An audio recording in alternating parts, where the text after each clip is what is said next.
आत्मविश्वास inspirational story in Hindi. Life में कई बार ऐसा होता है कि हमारे में और किसी की नहीं बल्कि आत्मविश्वास की ही कमी होती है।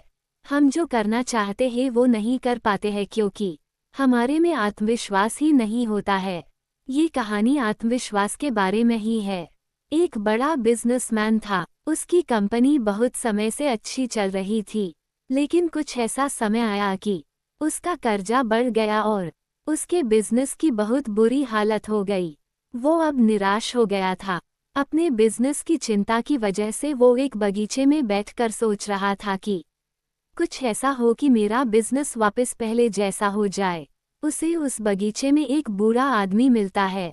वो उसे परेशान देखकर कहता है कि क्या हुआ, तुम क्यों परेशान हो, मुझे बताओ, शायद मैं तुम्हें कुछ मदद कर पाऊँ। वो बिजनेसमैन उस बूढ़े आदमी को अपनी परेशानी बताता है।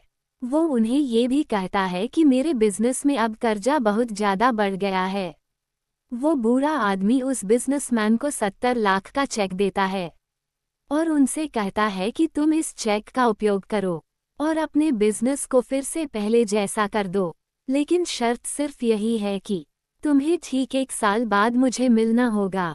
इसी बगीचे में मुझे मेरे 70 लाख वापस लौटा देना।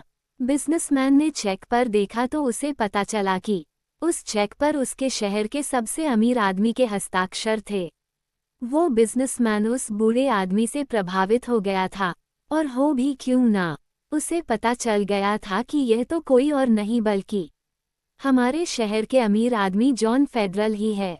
उसने कहा कि अच्छा ठीक है, मैं आपको आपके पूरे पैसे 1 साल बाद लौटा दूंगा। अब वो बिजनेसमैन बहुत ही खुश था। उसे लगता था कि मेरी सारी परेशानी दूर हो जाएगी। उस बिजनेसमैन ने अपना बिजनेस फिर से खड़ा करने के बारे में सोच भी लिया था, लेकिन उसने ये तय किया था कि वो जब बहुत ज़्यादा ज़रूरत होगी तभी उस 70 लाख का उपयोग करेगा।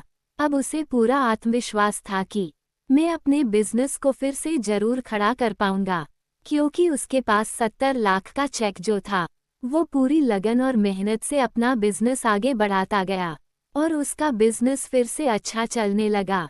उसने पूरे आत्मविश्वास से अपना बिजनेस बिना वो 70 लाख का उपयोग किए फिर से खड़ा कर दिया। अब उसने अपने सारे कर्जे भी चुका दिए थे। 1 साल के बाद वो फिर उसी बगीचे में 70 लाख का चेक लेकर जाता है। वहां जाकर देखता है कि जो बूढ़ा आदमी उसे 1 साल पहले मिला था वो भी वहां पर ही बैठा था। वो बिजनेसमैन उसके पास जाकर कहता है कि आपका धन्यवाद, आपके इस चेक के कारण ही मैंने अपना बिजनेस का सारा कर्ज चुका दिया। मैंने आपके चेक का उपयोग ही नहीं किया है और मेरा बिजनेस भी पहले जैसा अच्छा चल रहा है। वो बिजनेसमैन उस बूढ़े आदमी से बात कर ही रहा था, तभी पास के ही पागलखाने से 5-6 कर्मचारी आते हैं और उस बूढ़े आदमी को पकड़ कर ले जाते हैं। वो बिजनेसमैन उस लोगों को बताता है कि आप ये क्या कर रहे हो, ये तो हमारे शहर के सबसे अमीर जॉन फेडरल है, आप लोग उनको क्यों ऐसे ले जा रहे हो। तभी एक कर्मचारी बोलता है कि ये तो एक पागल है जो अपने आप को जॉन फेडरल समझता है। ये हमेशा इसी बगीचे में भागकर आता है और लोगों को बताता है कि मैं जॉन फेडरल हूँ। लगता है कि आपको भी उसने बेवकूफ़ बनाया है। उस कर्मचारी की बातें सुनकर वो बिजनेसमैन सुन्न हो गया।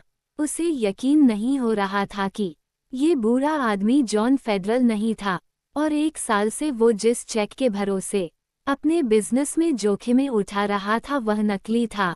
वो काफ़ी देर सोचता रहा, फिर उसे समझ में आया कि वो पैसा नहीं था जिसके दम पर उसने अपना बिजनेस वापस खड़ा किया है, बल्कि यह तो उसका आत्मविश्वास था। इस कहानी से ये बात तय की जा सकती है कि अगर हम खुद पर भरोसा रखें और हर हाल में अपने आत्मविश्वास को टिकाए रखें तो हम कोई भी काम कर सकते हैं। हमारे लिए कोई भी काम मुश्किल नहीं होता है अगर हम आत्मविश्वास रखें तो। अगर आपको हमारी स्टोरी अच्छी लगी हो तो अपने दोस्तों के साथ भी शेयर कीजिए और कमेंट में ज़रूर बताइए कि कैसी लगी हमारी स्टोरी।